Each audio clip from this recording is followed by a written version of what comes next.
5월 27일 일일 기도회를 하나님께 드립니다. 함께 말씀 읽겠습니다. 아모스 2장 4절부터 16절 말씀입니다. 여호와께서 이와 같이 말씀하시되 유다의 서너 가지 죄로 말미암아 내가 그 벌을 돌이키지 아니하리니 이는 그들이 여호와의 율법을 멸시하며 그 율례를 지키지 아니하고 그의 조상들이 따라가던 거짓 것에 미혹되었음이라. 내가 유다에 불을 보내리니 예루살렘의 궁궐들을 사르리라. 여호와께서 이와 같이 말씀하시되 이스라엘의 서너 가지 죄로 말미암아 내가 그 벌을 돌이키지 아니하리니 이는 그들이 은을 받고 의인을 팔며 신 한 켤레를 받고 가난한 자를 팔며 힘없는 자의 머리를 티끌 먼지 속에 발로 밟고 연약한 자의 길을 굽게 하며 아버지와 아들이 한 젊은 여인에게 다녀서 내 거룩한 이름을 더럽히며 모든 제단 옆에서 전당 잡은 옷 위에 누우며 그들의 신전에서 벌금으로 얻은 포도주를 마심이니라. 내가 아모리 사람을 그들 앞에서 멸하였나니 그 키는 백향목 높이와 같고 강하기는 상수리 나무 같으나 내가 그 위의 열매와 그 아래의 뿌리를 진멸하였느니라.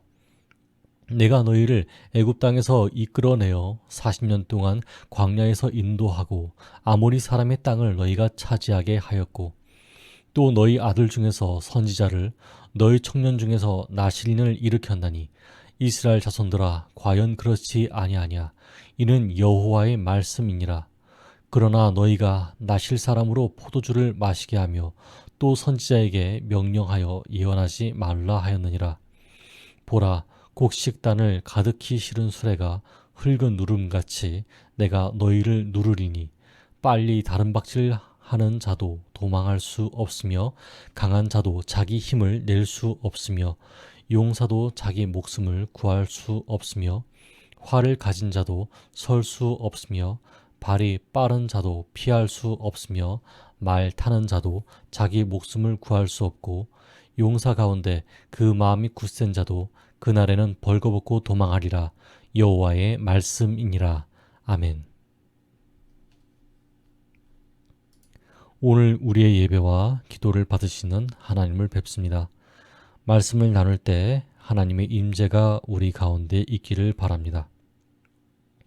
오늘은 가장 옆에 있는 남유다에게 라는 제목으로 말씀을 전하겠습니다.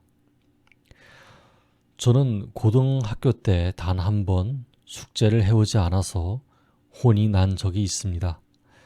대여섯 되는 아이들이 선생님의 호령에 칠판에 분필대를 잡고 매를 맞을 준비를 하고 있었습니다. 그때 선생님께서 말씀하셨습니다. 매를 먼저 맞는 것이 좋을 거야. 뒤로 가면 갈수록 아프거든. 처음엔 그게 이해가 되지 않았습니다만 뒤에서 두 번째로 매를 맞고 나니 무슨 뜻인지 알겠더라고요. 분필대를 붙잡으며 쓰러지는 아이들을 보고 있자니 공포심에 더욱 아프게 느껴졌나 봅니다.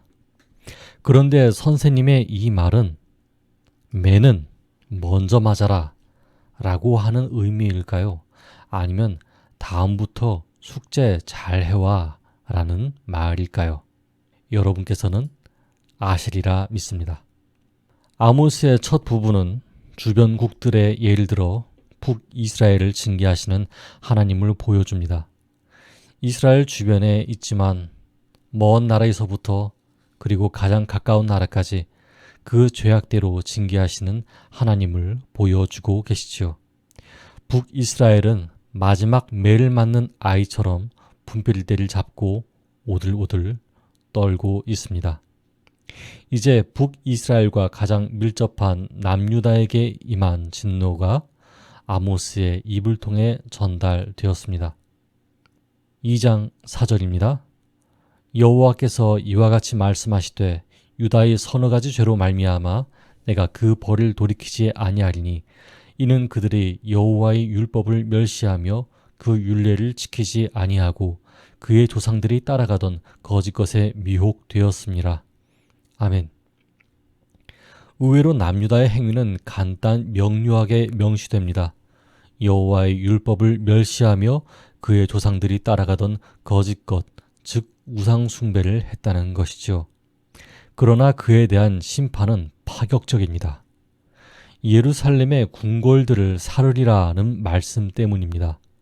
이 예언은 결국 그 성 안에 있는 하나님의 성전마저 파괴될 것이라는 의미를 지닌 것으로 이해할 수 있습니다. 그런 점에서 유다 백성의 죄악을 심판하시기 위해 하나님 자신에게 제사가 드려지는 성전이 파괴되는 비극적 상황까지도 이미 감수하신 것으로 볼 수 있죠. 그러나 남유다뿐만 아니라 북이스라엘은 경제적 이익 앞에서 긍휼을 버리는 것은 물론이고 경제적 이득만을 최고의 가치로 여기는 사회 분위기가 조성되었습니다.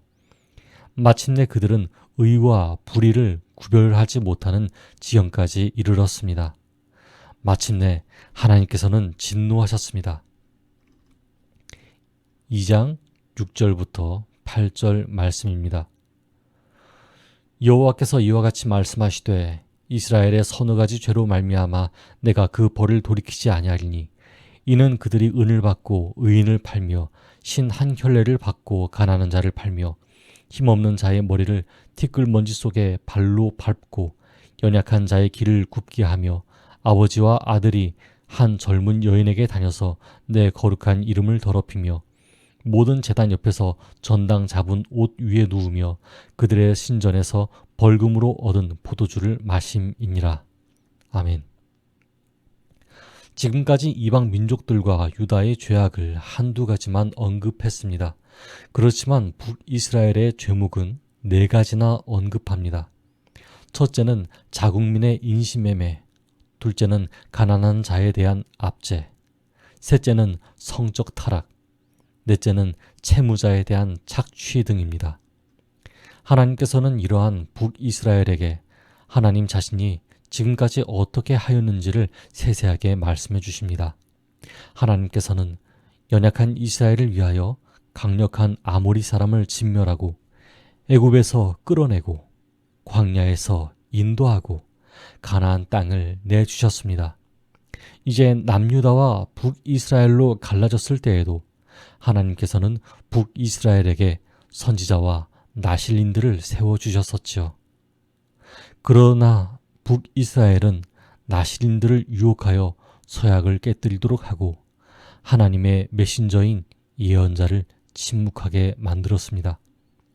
이에 대한 북이스라엘에 대한 체벌은 다른 민족보다 훨씬 가혹합니다.